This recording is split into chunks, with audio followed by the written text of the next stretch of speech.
So kung yan ay Opo. voluntaryo binigay sa iyo at wala naman talagang kapalit, edi lumalabas yan ay out of pure act of liberality on the part of the employer.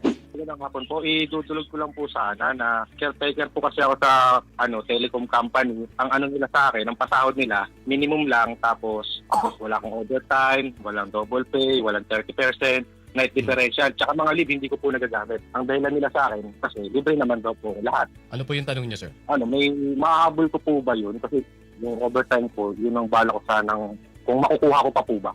Actually, medyo gray area yan. Hindi ko sigurado. I came across that, hindi ko sure Kaya mahirap magpayo sa iyo.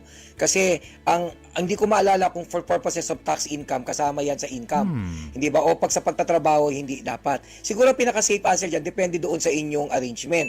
Kasi kung sa arrangement nyo naman, talagang pinatitira ka doon, supposedly dapat saklaw ka ng labor code at dapat makakahingi ka talaga ng overtime pay. Kasi sobra naman ang pagpasok mo. Dapat technically, yung mga leave mo, magagamit mo talaga.